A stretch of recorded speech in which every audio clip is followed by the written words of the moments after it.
Okay, let's continue with chapter 19. Here we go. Okay, chapter 19. That night, Dion left Gobi in their hotel room and went down to the hotel's restaurant. He was treating the entire search team to dinner as a thank you for all their help. It felt strange that he had to leave Gobi behind for this event. After all, she was the one he was thanking everyone for. But of course, there was no way they could bring her to the restaurant. The hotel still didn't know she was a guest here. Or if they did know, they were pretending they didn't. Dion was fine with that. They could say they didn't have a dog in the hotel all they wanted, as long as Gobi could stay with him. Dinner was very nice, and everyone was in a really good mood. The Ma's were there too, and Dion thanked everyone for all their hard work. The volunteers had been amazing, and in the end, it had all paid off. That was the best part. They could celebrate the fact that they had found Gobi. Dion insisted that the Ma's accept the reward money. At first, Mr. Ma refused, but finally he accepted the check.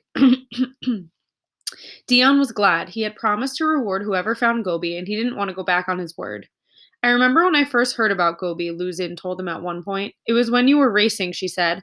There aren't many stories on the news about dogs, so whenever there's a story, I always follow it. She smiled. I knew Gobi was special even then, but I never thought I'd get to meet her. Dion hugged her, this sweet Chinese lady who had helped him so much. You did more than just get to meet her, Luzin, he pointed out. Without you, we wouldn't have found her. You're the reason we're all celebrating tonight. She blushed but looked pleased. Dion was glad. He had meant what he said. It was amazing to look at all these people and think just how much they had given to help him and Gobi find each other again. After dinner, Dion went back to his room. He checked on Gobi, who was fine. Then he did a short phone interview with the London Times. After that, he headed back out. Richard was leaving early the next morning, and Dion wanted to see his friend one last time before he left. Richard had said before that a lot of the story of Gobi's disappearance didn't make sense. That night, he said it again. I don't think Gobi ever really escaped, he insisted. At least not the way Nirali thought. Dion frowned. So what do you think happened? He asked. His friend shook his head. I think when the story started to spread and the crowdfunding got so big, somebody figured out they could make some money off all this and took her when the opportunity arose. They then hid her and said she'd escaped so that you'd put up a reward for her return. Then they held on to her because the story kept growing and they figured the reward might increase too. Why didn't they ever demand more money then? Dion asked. He was surprised when his friend looked away. Richard looked embarrassed. What? Dion demanded. What's going on? That's why Luzin got so many calls saying Gobi was dead already, Richard finally answered, or that she was going to be killed unless the reward money increased. Dion was horrified. Then he stopped. Wait, what do you mean so many calls? He asked. I thought there was just one phone call, and nobody told me they were asking for more money. He remembered when Luzin had gotten the call. She said it was someone saying that Gobi would be killed. Dion had just thought it was some sick joke or something, but it had really been someone saying they would be killed unless they increased the reward.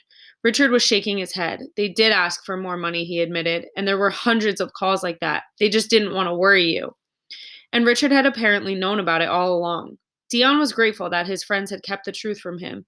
He wasn't sure he could have handled it. At the same time, he was angry that they had hidden anything from him. Gobi was his dog. He had a right to know. So why didn't they keep up with those demands, he asked now. His friend smiled. You came back, Richard answered, and you got the local press involved. Then the government started getting interested. Local officials even joined the WeChat group you set up. They knew they couldn't keep Gobi any longer.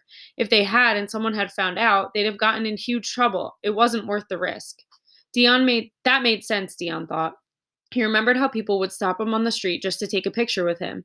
He had become a local celebrity. If you were the person who stole that celebrity's dog, it wouldn't look good for you. And the government could get angry at someone for making all of them look bad. So you think that the Ma family took her? Dion asked. They had seemed so nice. But he remembered how Nirali's husband had turned up at the Ma's house, and he had been talking to Mr. Ma's son when they left. No, Richard corrected. They would not need the money or be interested in taking a dog. But it's a big coincidence that Gobi was left somewhere where people knew her story could find her. He laughed. And how, in a city this crowded and this close to mountains and open space, does Gobi wind up in the most expensive gated community for miles around? Did she get spoiled in the time you were gone? It's more likely the kidnappers planted her there. Dion thought back to the race. Gobi had been perfectly happy sharing an inflatable mattress in a tent with him.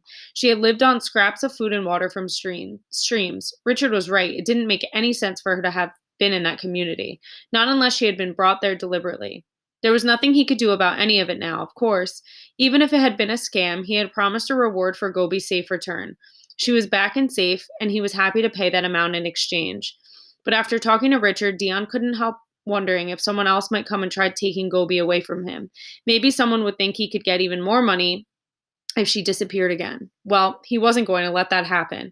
Over the next few days, Dion did 50 interviews in person, by phone, or by Skype. Everyone he'd spoken to when Gobi was missing had wanted to talk to him now that she was found, and he was so happy to share the good news. Dion did text Luzin, though. He reminded her about finding them an apartment. The hotel had been very nice, but he couldn't take Gobi in and out easily. He also hadn't taken her to a vet yet, in part because sneaking her in and out was so difficult. It would just be much easier if they were staying somewhere else, and he would feel a lot safer too. He had just finished texting her when someone knocked on the door.